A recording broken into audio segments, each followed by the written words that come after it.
Some of you guys have maybe seen my earlier presentation on the importance of educators, right, as role models. But let's think about a few things like what can we do to encourage success in our children, right, of our students. So here are 6 ways to encourage success in your students. The first one is that we have to be a good role model. Students don't learn just from what they hear, but also from what they see, right? You could say all the great words, which is important, but the way you behave and act in front of them, the reactions you show, the behavior that you have, that will go a long way. And when you have a positive behavior, you will see that slowly through time, it will follow, and kids will also implement some of those characteristic traits, especially when they start seeing you more and more and inspire you, because you always show good character in good times, but also at tough times. Number 2, treat all your kids with respect. They will take your words and example to heart. It's so important to make sure that you have that respect for them and they'll have respect for you, right? And it's not about fear, right? When I was a principal, a lot of individuals, I was at a school, there was a lot of immigrants. And some of them said, when we were back home, when we saw the principal, we looked down, we would be scared with them, we would never want to see them. Or some of the parents even who went to school early in the 50s and 60s and said, we would never want to see our principal. We were scared of our principal. We had fear of our principal. I said, I don't want them to fear me as a way of respect, because when I'm not around, they're gonna act like fools. But if they could respect me out of love, because if I show that same kindness to them and show that respect, hopefully that could be reciprocated to me and to the other educators too.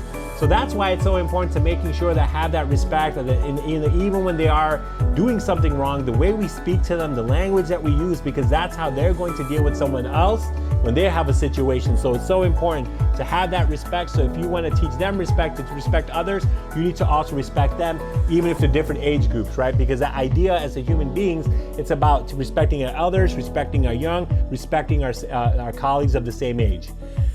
Number 3, celebrate every child's success and sincere efforts. When the child has put some effort, you want to give them a good accomplishment. You don't have to, that doesn't mean you have to give them a prize, or you have to give them a gift or ribbon, but even that praise of great job or a note, and sometimes if they have consistently done some efforts, a small thing, it's great. But even having kids just having that verbal recognition, or that thumbs up, or a note, or recognized in front of the staff or the assembly, that goes a long way. Or email to their parents, to their family members, that would be huge. So making sure to keep that in mind is so important. Number 4, have patience. Children will make mistakes. They will make mistakes, right? And all of us will realize we all have made mistakes. And if you could be patient with them, sometimes when we mess up, they will be patient with you, because they understand that when they made a mistake, you are understanding, you try to work with them. Because even as educators, we might say something by mistake that we didn't want to. We might write something that we maybe didn't want to. Maybe on the board we spelled something wrong and they don't want to call you out. We might email something or put something on the website that, maybe was we made a mistake, put the wrong due date on, or maybe just made a mistake on saying something that was maybe very appropriate, but not the right decision, or you posted something that you would have regret. You want to make sure people see that a history of a person that you've always tried to accommodate and understand, even if sometimes that slip up that might happen, they would understand and be patient with you. So that keep that in mind. The idea of being patient with their children, the children, will go a long way in having that understanding. Number 5, share your enthusiasm for learning.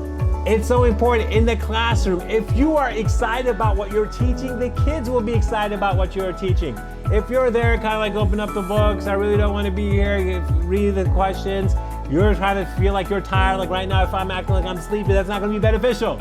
But if you yourself put that effort in and you're excited about that lesson, or at least if you feel like, hey, this is something that's important, or you're also bringing more resources, that means they know that you have a passion about this field, this subject matter. That's going to be contagious, and then they're going to know that you also enjoy teaching this. You know this is important, and you have a love for this. It's going to go a long way, because now they're going to see that and they're going to try to do their best. And some of those individuals might be a subject matter that they might like it to go into. So if it's math, science, social studies, English, whatever those subject matters are, or language, the effort and energy that you put in will go a long way. And the last thing, is to set high expectations, but real expectations for the work and their behavior. You want to put expectations in starting the school year for their behavior and say, this is how I expect you to behave in my class. This is how my assignment should be. This is how when you're talking to other fellow colleagues. This is how when you're talking to other staff members. And that same academic and said, these are the guidelines. This is how when the assignment should be handed in. This is how it should be handed in. This is what I expect in writing.